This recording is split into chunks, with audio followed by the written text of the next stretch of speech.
श्री कृष्ण के पुत्र प्रद्युम्न, नाम सुना है आपने? रुक्मणी का पुत्र प्रद्युम्न, श्री कृष्ण और रुक्मणी का पुत्र प्रद्युम्न।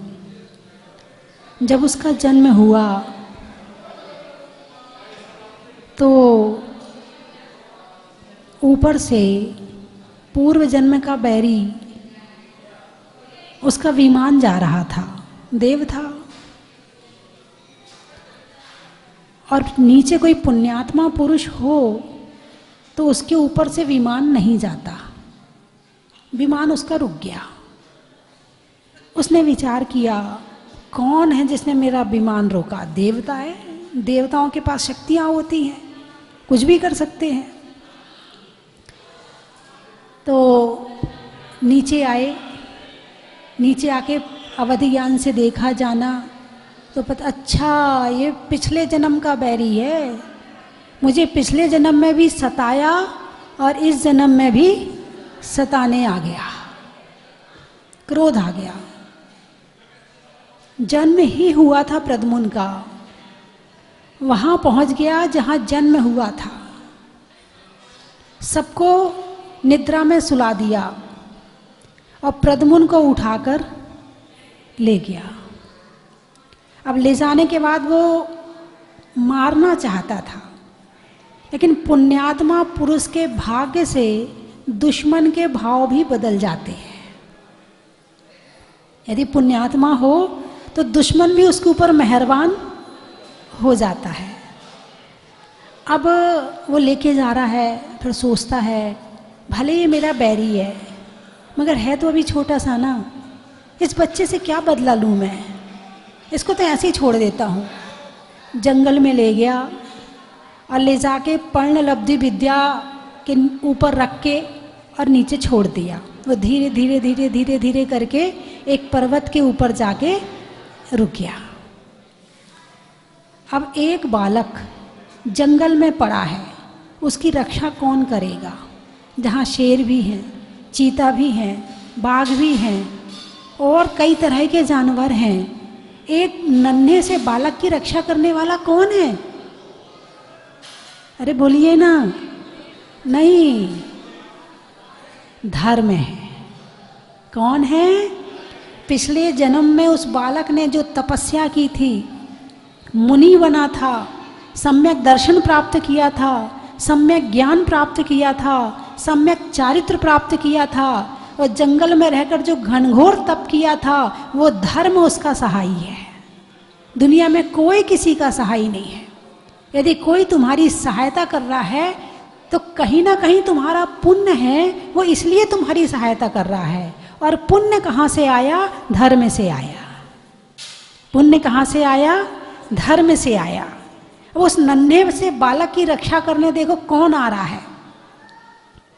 एक विद्याधर जिसकी संतान नहीं थी,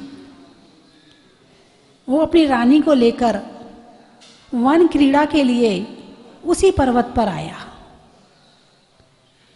किसी बालक की आवाज सुनी, अरे ये तो बड़ा सुंदर बालक है, ये तो बहुत अच्छा बालक है। उठा लिया गोद में और किसके यहाँ? अब राजा के यहाँ जा रहा है। राजा के यहाँ से निकला और राजा के यहाँ ही जाएगा, किसी गरीब की कुटिया में नहीं जाएगा। क्योंकि मैंने पहले बताया है, कई दिनों से बता रही हूँ कि सम्यक दृष्टि जीव कभी गरीब नहीं होता है, दरिद्री नहीं होता है, अपंग नहीं होता है, लंगड़ा नहीं होता है, लूला नहीं होता है, स्त्री नहीं होता है। अब राजा आया, रानी ने देखा, राजा ने पुत्र को उठा लिया। बोले देखो, तुम तरसती थी ना कि तुम्हारी संतान नहीं है, देखो प्रभु ने संतान तुम्हारे लिए भेज दी। उसने मना किया, नहीं, तुम्हारी और भी रानियां हैं, उनके और भी पुत्र हैं, जब वो बड़े हो जाएंगे और ये राजा नहीं बनेगा तो मुझे कष्ट होगा। पहले वचन दो कि इसको ही राजा बनाओगे। पुण्य देखो कहाँ कहाँ ले जा रहा है। अभी जन्म ही हुआ है और राजा का तिलक हो गया, राज्य मिल गया। मांगना नहीं पड़ रहा है, मेहनत नहीं करनी पड़ रही है, किसी से छीनना नहीं पड़ रहा है, और अभी छोटा सा है और राजा बन गया।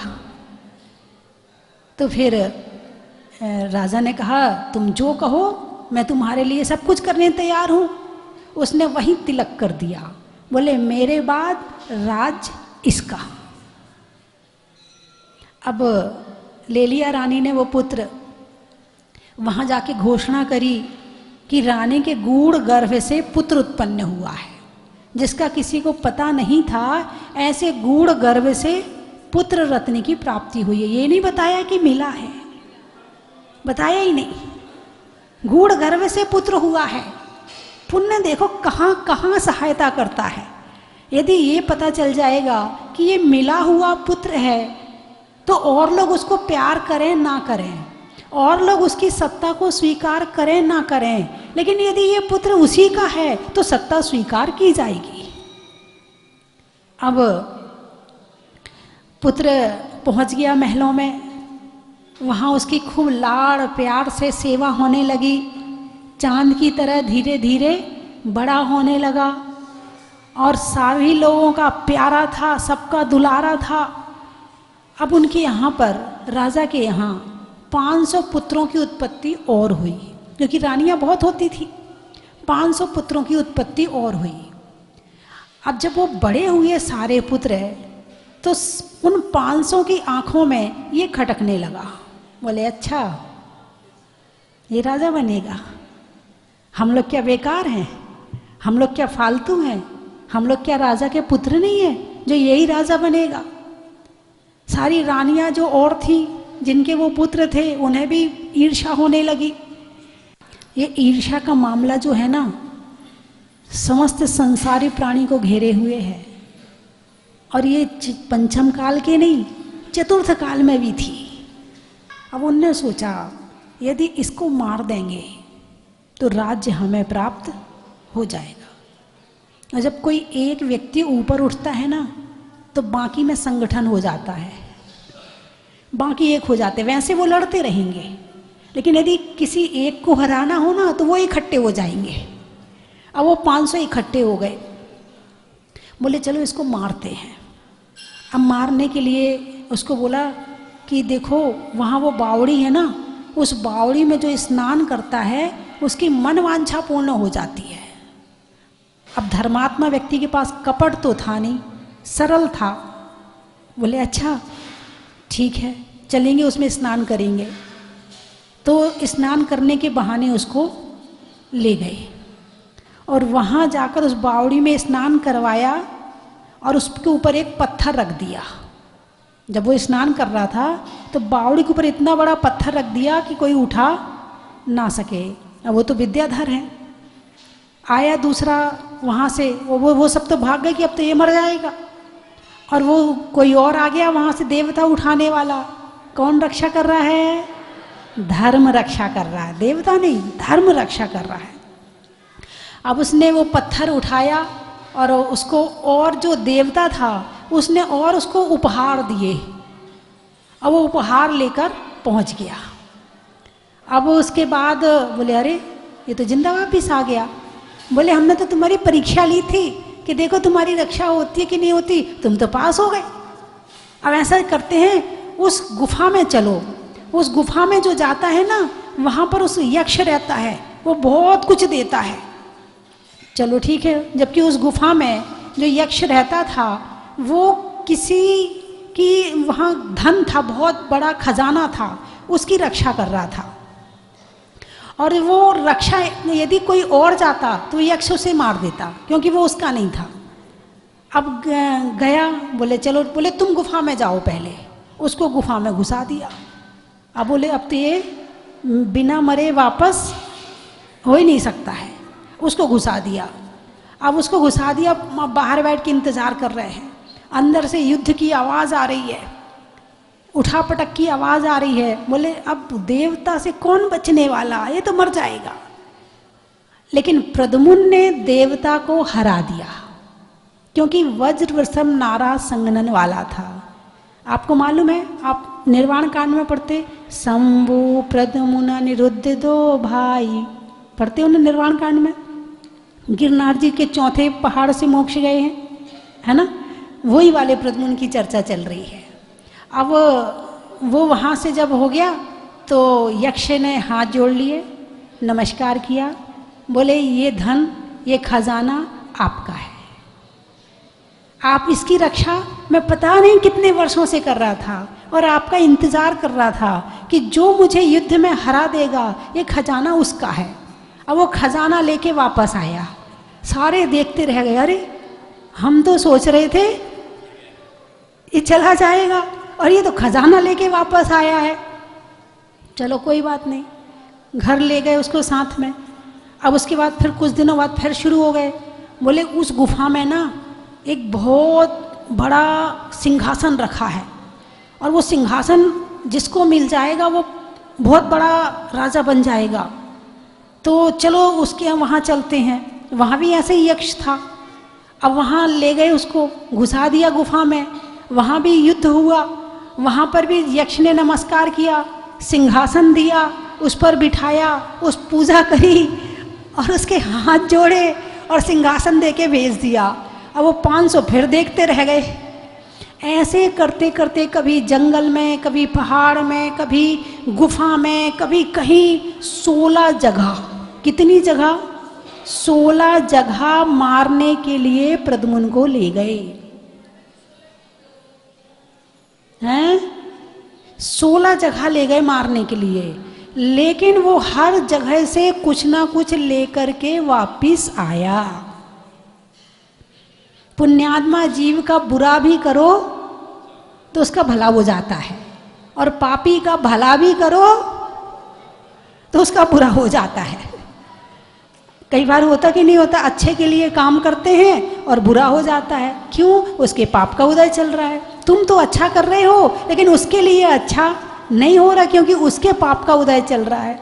और कई बार गलत गोली खाओ और बीमारी ठीक हो जाती है, हैं? और कई बार सही गोली खाओ, रिएक्शन हो जाता है, बीमार हो जाते हैं। ऐसा होता है ना। ये सब क्या है? धर्म। क्या है? धर्म। धर्म यानी पुण्य, और पुण्य यानी धर्म। पुण्य कहाँ से आता है? धर्म से आता है। तो धर्म यानी पुण्य और पुण्य यानी धर्म।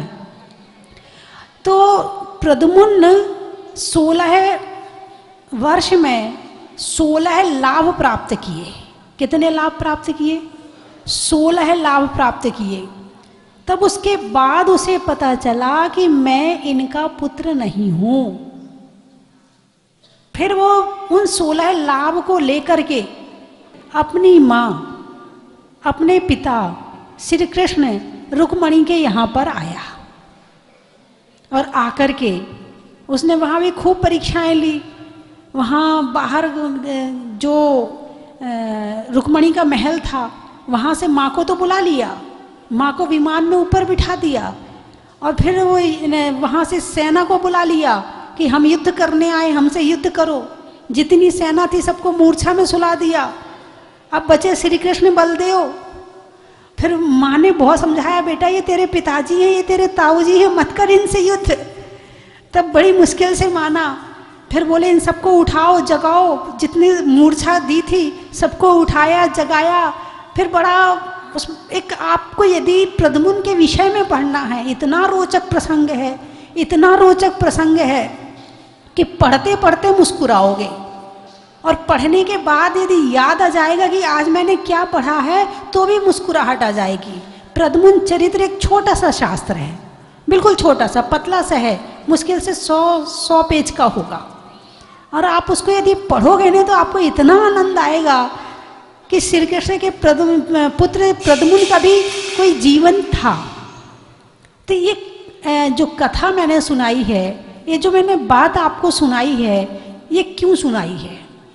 सम्यक दर्शन, सम्यक ज्ञान और सम्यक चारित्र की महिमा को बताने के लिए सुनाई है कि सम्यक दर्शन से क्या क्या मिलता है, जो आप कल्पना भी नहीं कर सकते हो, वो सम्यक दर्शन, सम्यक ज्ञान, सम्यक चारित्र से मिल सकता है। भरत चक्रवर्ती को चक्रवर्ती का जो पद मिला था वो कैसे मिला था? किसी सामान्य व्यक्ति को मिल सकता है?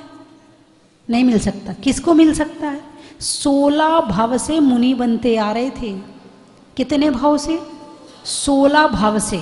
16 भाव से मुनि बनते आ रहे थे, तब अंतिम भाव में चक्रवर्ती का पद मिला था।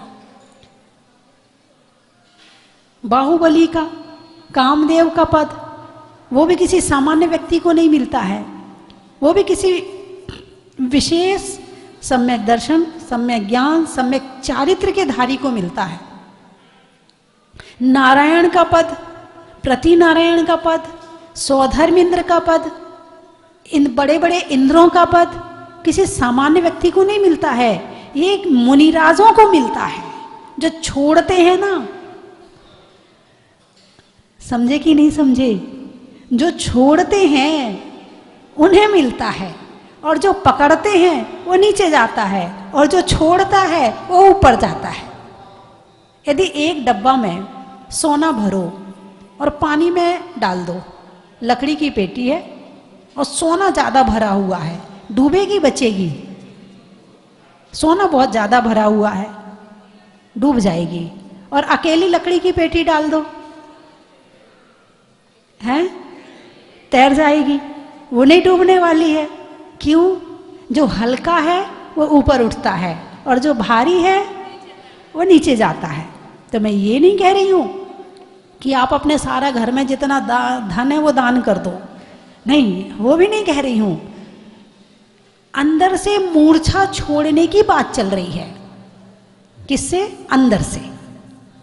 काम करो, सारे काम करो, धन भी कमाओ, पैसा भी कमाओ, सारे काम भी करो, लेकिन अंदर में एक श्रद्धा रखो कि मैं, मेरी आत्मा अलग है और ये बाहर का संसार अलग है, शरीर अलग है। अंदर की श्रद्धा, जो कल भरत चक्रवर्ती की बात बताई थी कि 6 खंड की संपत्ति थी मगर जलते भिन्न कमल है, जलते भिन्न कमल है, कीचड़ में रह के कमल है, भोजन भी लेता है, रहता भी उसी में है, जीवन यापन भी वहीं से हो रहा है, सांस भी वहीं से ले रहा है, लेकिन उससे ऊपर है। घर में रहना बुरा नहीं है, लेकिन घर को अपने अंदर इतना घुसा लेना कि 24 घंटे टेंशन में घूमते रहो। ना खाना अच्छा लग रहा है, ना पीना अच्छा लग रहा है। अब बेटा चला गया हॉस्टल में, एक तो सच्चा उदाहरण है मेरे प्रैक्टिकल कि एक माँ का बेटा चला गया हॉस्टल में पढ़ने के लिए। अब माँ तो ना खा रही ना पी रही, दिन भर रो रही, दिन भर रो रही, कोई काम नहीं कर रही। मेरे बेटे को बुला दो, मेरे बेटे को बुला दो, मैं जी नहीं सकती, मैं मर जाऊंगी। और आखिरकार हॉस्टल से निकाल के उस बेटे को वापस बुलाना पड़ा। एक माँ ये भी होती है, और एक माँ ये भी होती है कि बेटे को हॉस्टल में भेज दिया, फ़ोन कर लेती है, बात कर लेती है, खाना पीना भेज देती है, कभी कभी याद कर लेती है। एक माँ ये भी है, दोनों माताएं हैं, लेकिन एक को इतना मोह है। सुकुमाल की माँ क्या हुआ था? सुकौशल की माँ क्या हुआ था?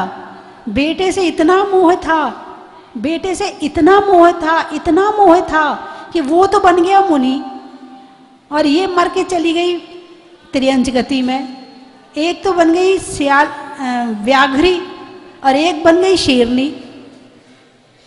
कहाँ राजा की रानी, कहाँ सेठ की पत्नी और कहाँ स्यालनी की पर्याय, कहाँ शेरनी की पर्याय, कहाँ व्याघ्री की पर्याय। दुर्गति हुई कि नहीं हुई? किसने कराई ये दुर्गति? अरे जोर से बोलिए ना। मोह ने। हर मंदिर में चित्र लगा होता है। ये चित्र क्यों लगे होते हैं मंदिर में, आपको मालूम है? समो शरण में जो मंदिर होते हैं उनमें इस तरह के चित्र लगे होते हैं, और मंदिर समो शरण का प्रतीक है। आप मंदिर जाते हो, पहले के लोग पढ़े लिखे नहीं होते थे, अक्षरी ज्ञान नहीं होता था, इतने शास्त्र आदि नहीं पढ़ते थे। जब वो मंदिर जाते थे तो मंदिर में चित्रों को देखते थे और चित्रों को देख करके धर्म ज्ञान प्राप्त करते थे। मंदिर में सुकुमाल का चित्र लगा है कि श्यालिनी उसको खा रही है ना। मंदिर में सुकौशल का चित्र लगा है कि व्याघ्री उसको खा रही है। मंदिर में गजराज मुनि का चित्र लगा है कि इनके सिर पे सिगड़ी रखी है। तो वहाँ आपस में बैठ जाते थे, उस चित्र को देखते थे और आपस में चर्चा करते थे और उससे ज्ञान प्राप्त कर लेते थे। अब तो कितने चित्र लगा दो मंदिर में। पहली बात तो मंदिर जाने का टाइम ही नहीं है, भागते भागते जाते हैं और भागते भागते आते हैं। पहले के लोग दुकान 11-12 बजे बंद कर देते थे दिन में 2-4 घंटे के लिए और आके मंदिर में बैठ जाते थे। फिर शाम को जाके फिर खोल लेते थे 4 बजे, फिर 6 बजे बंद करके फिर मंदिर में आ जाते थे। और जिनका उपवास होता था वो तो मंदिर में ही रहता था।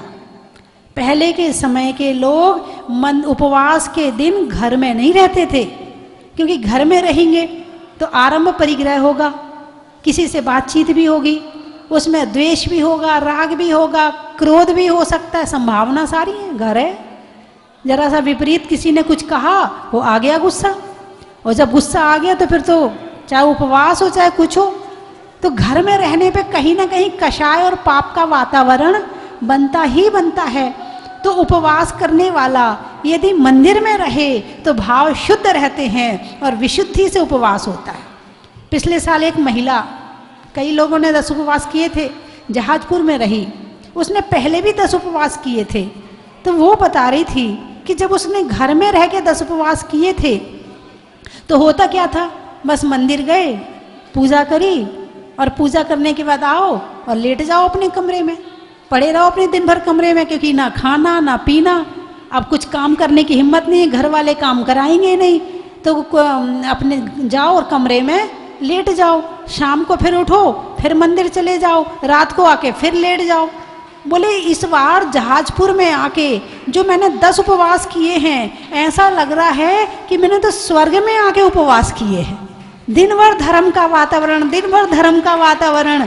बोले अब लगा है कि हमने उपवास किए हैं। हर साल तो ये लगता था कि बस आके पड़ जाओ, लेटना का उपवास होता था, लेट के उपवास होता था, लेकिन इस बार के उपवास तो मेरे बैठे बैठे हुए हैं और बड़ा आनंद आया। पूरे दिन धर्म किया, पूरे दिन विशुद्धि। और फिर एक बात और बताई, बोले देखो अब घर में सब अपने अपने काम में लगे रहते हैं, किसी को दुकान जाना, किसी को रोटी बनाना, किसी को एकासन करना, किसी को चौका संभालना, सबके अपने अपने काम होते हैं। बोले जब कोई पूछने नहीं आता था ना तो गुस्सा आता था। ये बड़ी दिक्कत है। अब बात भी सही है, अब तुम्हारा दिमाग, तुमने इतने शास्त्र जो पढ़े नहीं है कि वहाँ लेटे लेटे चिंतन करते रहो, लेटे लेटे तुम विचार करते रहो। अब गृहस्थी में रहकर इतना कुछ होता नहीं है, तुम्हें तो समझाने के लिए कोई ना कोई निमित्त सहारा चाहिए, बिना उसके होता नहीं है। तो बोले बस गुस्सा भी आता रहता था, देखो हम पड़े हैं अकेले कमरे में, कोई हमारे पास आता ही नहीं है, कोई हमें पूछते ही नहीं है, कोई हमसे बातचीत करते ही नहीं है, उपवास भी हो रहे हैं और कषाय भी हो रही है। तो बोले विशुद्धि नहीं रहती थी। और इस बार जहाजपुर में आके जो 10 उपवास किए हैं, इस बार तो आनंद आ गया। यदि किसी को 10 उपवास करने हैं ना, इस बार पदमपुरा में शिविर लग रहा है। हाँ, पदमपुरा में शिविर लग रहा है। चलो उपवास नहीं भी करने हैं और विशुद्धि से आपको 10 लक्षण पर्व निकालने हैं कि आपके मन में विशुद्धि रहे, कषाय जागृत ना हो, आपको सारी अनुकूलता मिले और अच्छे धार्मिक वातावरण में यदि आपको 10 दिन निकालने हैं तो पदमपुरा आ जाओ। पदमपुरा में शिविर लग रहा है, खूब बढ़िया धर्म करते हुए और पूरी विशुद्धि के साथ आपके 10 दिन निकलेंगे। उसमें संस्कार भी दिए जाएंगे, नई नई बातें भी बताई जाएंगी, और सबसे बड़ी बात तो मैंने कोई राशि रखवाई नहीं। चलिए मैं 3 चीज़ें बोलूँगी, आपको कहना बड़ा ही महत्व है। चंद्रमा में गुरुत्वाकर्षण का, चंद्रमा में गुरुत्वाकर्षण का, पत्थर के घर्षण का, और प्राप्त करने में सम्यक दर्शन का, शरीर में मुख का, हवा की रुख का, और सम्यक दर्शन के सम्मुख का, भोजन में गर्म का और जीवन में धर्म का, कर्म के हरने का, त्याग के वरने का, और धर्म के द्वारा हमारी रक्षा होने का। किताबों में, कहानियों में शेख चिल्ली का, त्रियंचों में बिल्ली का और आने वालों में दिल्ली का। गाने में सुर का, नृत्य में नूपुर का और आने वालों में जयपुर का और सहारनपुर का। चढ़ाने में गोला का, तौलने में तोला का और आने वालों में पारोला का। सावन की घटा का, रसोई में पटा का, आने वालों में कोटा का। सुबह सुबह नल का, समय में पल का और देखने में पारस चैनल का। हाथ में घड़ी का, भोजन में बड़ी का और आने में पारस चैनल के एमडी का। गाने में गला का, मनुष्यों में कला का और आने वालों में मंडला का। इटावा, मिठाइयों में मावा का, ज्वालामुखी के लावा का और आने वालों में इटावा का। पशुओं में खुर का, रिश्तों में ससुर का और आने वालों में परतापुर का। गुड़गांव, अच्छा। नदी में नाव का, मनुष्यों के प्रभाव का और आने वालों में गुड़गांव का। और आने वालों में जलगांव का। सारे गांव वाले इकट्ठे हो जाओ।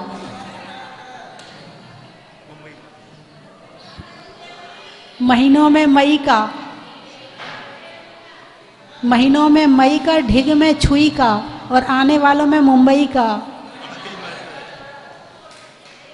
देवली,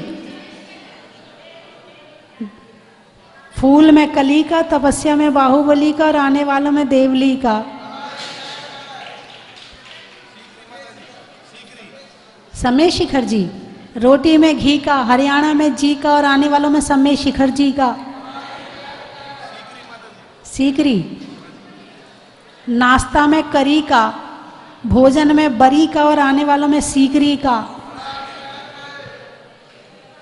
फरीदाबाद, देने में दांत का, नहीं होने में विवाद का और आने वालों में फरीदाबाद का।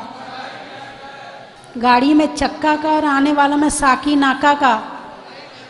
जंगल में शेर का, फलों में बेर का, आने वालों में बीकानेर का।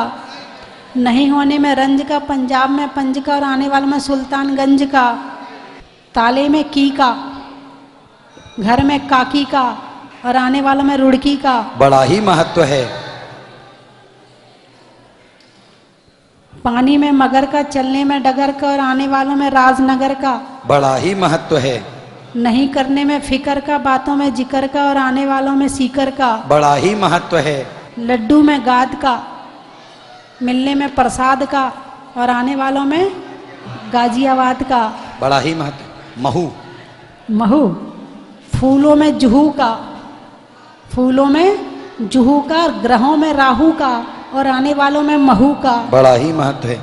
कटनी, भोजन में चटनी का, नट में नटनी का और आने वालों में कटनी का। बड़ा ही महत्व है। रिश्तों में ससुर का, देवों में असुर का और आने वालों में नागपुर का। उदयपुर का, बीना, बीना। अनाज में चना का, गर्मी में पना का और आने वालों में बीना का। बड़ा ही महत्व है। डाल्टनगंज, नहीं होने में रंज का, पंजाब में पंज का, आने वालों में डाल्टनगंज का। बड़ा ही महत्व है। दाहोद, बच्चों के लिए माँ की गोद का, होने में बोध का और आने वालों में दाहोद का। बड़ा ही महत्व है। आगरा, जीवन में जरा का, रंगों में हरा का, आने वालों में आगरा का। बड़ा ही महत्व है। जंगल में शेर का, फलों में बेर का, आने वालों में जौबनेर का। बड़ा ही महत्व है। शिरडी, सीडी, बच्चों के लिए 3D का, नहीं पीने में बीड़ी का और आने वालों में CD का। बड़ा ही महत्व है। बिलासपुर, छत्तीसगढ़, गाने में सुर का, नृत्य में नूपुर का, आने वालों में बिलासपुर का। बड़ा ही महत्व है। मैं पहली बार सपरिवार, मेरी बड़ी बहन, मेरी धर्मपत्नी और बहनोई साहब के साथ आया हूँ। यहाँ की व्यवस्था देखकर, यहाँ का मंदिर का अरेंजमेंट देख के और जो भाव हैं, जिस भाव से यहाँ पूजा हुई है और शांति धारा हुई है और कलश हुए हैं, मैंने मेरी ज़िंदगी में शायद पहली बार ऐसा किया है। और बहुत बहुत यहाँ के व्यवस्थाओं को और माता जी को मेरा बारंबार चरण स्पर्श शब्द। मुझे यहाँ पर आकर बहुत अच्छा लगता है और हमेशा आने के लिए मन करता है। भगवान जी की प्रतिमा के दर्शन करते हुए ऐसे लगता है कि टकटकी लगा के देखते ही रहो। बहुत मनमोहिनी मूर्त है और बहुत अच्छा लगता है। बेटा सिद्धार्थ तो साल में 3 से 4 बार आता है। मेरा भी मन होता मैं भी जाऊं, लेकिन दिल्ली से जहाजपुर का 8 से 9 घंटे जर्नी है, वो मुझे सूट नहीं करती। मेरा बहुत आने का मन करता, भगवान ने चाहा तो आज मैं उनके दरबार में उनके सामने खड़ी हूँ। मेरे ऐसे भाव बन जाते हैं कि मेरे खुद को पता नहीं चलता है मैं क्या कर रही हूँ। ये बोले जो तेरे को लेना है सब ले ले, फिर मैं सोचती हूँ ले या नहीं लूँ, पर मैं ले लेती हूँ, मेरे खुद को पता नहीं चलता है। ऐसे भाव बनते हैं। भगवान ऐसे ही बनाए रखना, मेरे को ऐसे ही बनाए रखना। यहाँ आकर मेरी दृष्टि सिर्फ भगवान पे रहती है और कहीं नहीं जाती। मैं कम से कम 6-7 दफ़ा आ चुका यहाँ पर, लेकिन हर बार मुझे यही लगता है कि मैं पहली दफ़ा आया हूँ। हर बार कुछ नया दिखाई देता है यहाँ पर, भगवान की प्रतिमा में, मंदिर में और बाहर सब। जब भी आते हैं तब नया ही नया दिखाई देता है।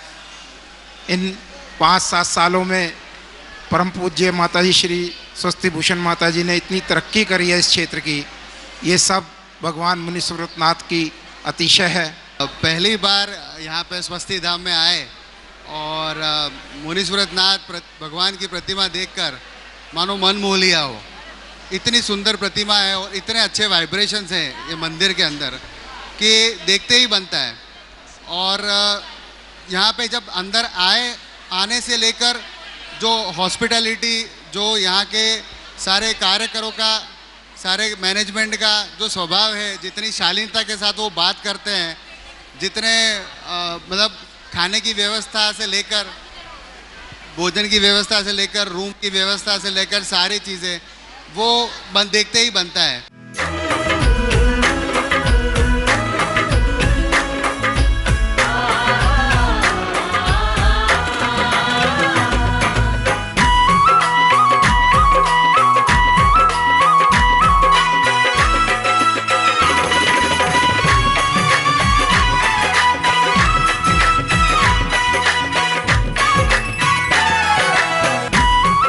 कंचन की थाल को सजाओ रे आज, रत्नों की थाल को भर लाओ रे आज।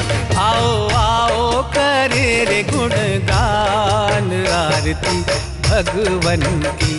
आओ आओ करे गुणगान आरती भगवन की। आओ आओ करे रे गुणगान आरती भगवन की।